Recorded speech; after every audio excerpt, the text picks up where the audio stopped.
Vote bank খুবই পরিচিত একটা শব্দ, আর মুসলিম ভোট ব্যাংক আরো জনপ্রিয় শব্দ। বাংলার রাজনীতিতে একটা প্রশ্ন বহু বছর ধরে ঘুরে ফিরে আসে। প্রশ্নটা খুবই সাধারণ, কিন্তু উত্তরটা ভীষণ অস্বস্তিকর। প্রশ্নটা হলো, বাংলার মুসলমান কি সত্যিই শুধু ভোট ব্যাংক, নাকি তারা এই রাজনীতির খেলায় শুধু একটা সংখ্যা, যাকে প্রয়োজনে ব্যবহার করা হয় আর ভোটের পর ভুলে যাওয়া হয়? পশ্চিমবঙ্গের ইতিহাস দেখলে আমরা বুঝতে পারি, মুসলমানরা কখনোই রাজনীতির কেন্দ্রবিন্দুতে সিদ্ধান্ত নেওয়ার জায়গায় ছিল না। তারা ছিল সংখ্যায় গুরুত্বপূর্ণ, কিন্তু ক্ষমতায় নয়। তাদের ভোট চাই, কিন্তু তাদের কথা শুনতে কেউই রাজি নয়। তাদের সমস্যা নিয়ে মিছিল হয়, স্লোগান ওঠে, কিন্তু সমস্যা সমাধানের সময় সেই দরজাগুলো বন্ধই থেকে যায়। প্রতি 5 বছর পর পর নির্বাচনের সময় বাংলার মুসলমানদের মনে করিয়ে দেওয়া হয়, তোমাদের ভোট খুবই দামি, তোমাদের ভোট ছাড়া সরকার হবে না, তোমাদের নিরাপত্তা আমরা দেব, তোমাদের সম্মান আমরা রক্ষা করব। কিন্তু প্রশ্ন হলো, নির্বাচন শেষ হওয়ার পর সেই প্রতিশ্রুতিগুলো কোথায় যায়? কেন সেই একই বেকারত্ব, একই শিক্ষা সংকট, একই দারিদ্র, একই ভয় আবার ফিরে আসে? বাংলার মুসলমানদের একটা বড় অংশ আজও পিছিয়ে পড়া, শিক্ষাক্ষেত্রে পিছিয়ে, চাকরিতে পিছিয়ে, প্রশাসনে পিছিয়ে, অথচ তারা ভোট দেয় সবচেয়ে বেশি। তারা সবচেয়ে শৃঙ্খলাবদ্ধ ভোটার।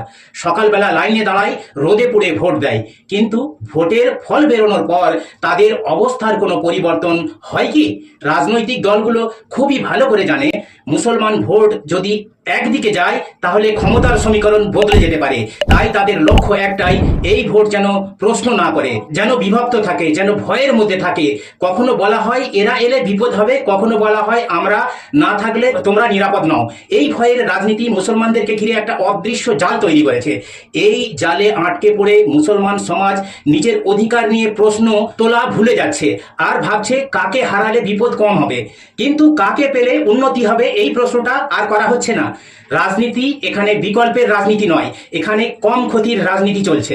এইখানেই মুসলমানদের ভোট ব্যাংক হিসাবে ব্যবহার করার সবচেয়ে বড় কৌশলটা কাজ করে। উন্নয়নের কথা বলা হয় না, শুধু বিপদের গল্প শোনানো হয়। শিক্ষা, স্বাস্থ্য, কর্মসংস্থান এসব শব্দ মঞ্চেই শোনা যায়, কিন্তু বাস্তবে খুব কমই পৌঁছায়। সবচেয়ে দুঃখের বিষয় হলো, মুসলমানদের নিজেদের মধ্যেও এই প্রশ্নটা জোরে ওঠে না। আমরা ভোট দিই কিন্তু দাবি করি না, আমরা সমর্থন করি কিন্তু জবাবদিহি চাই না, আমরা আবেগে ভাসি কিন্তু হিসাব করি না। আজ যদি সত্যি বাংলার মুসলমান শুধু ভোট ব্যাংক না হয়ে নাগরিক হতে চাই, তাহলে প্রথম কাজ হলো প্রশ্ন করা, আমাদের ভোটের বদলে আমরা কি পাচ্ছি? আমাদের সন্তানরা কেন এখনো ভালো স্কুল পায় না? কেন সরকারি চাকরিতে আমাদের পরিস্থিতি এত কম? কেন উন্নয়নের ম্যাপে মুসলমানদের অধ্যুষিত এলাকা সবসময় পিছিয়ে থাকে?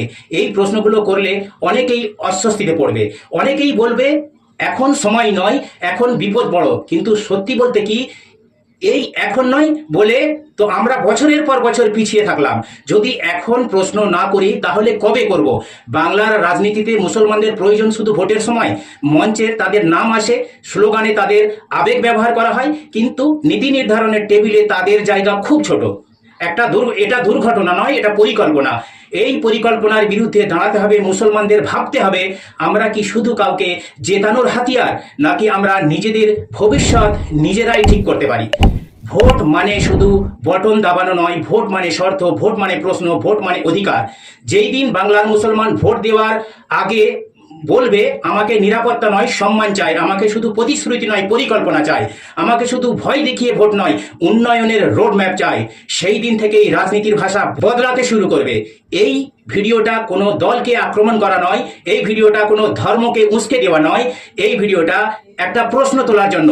কারণ প্রশ্ন ছাড়া গণতন্ত্র অন্ধকার, আর অন্ধ গণতন্ত্রের সবচেয়ে বেশি ক্ষতি হয় তাদেরই যারা শুধু সংখ্যায় হয়ে যায়।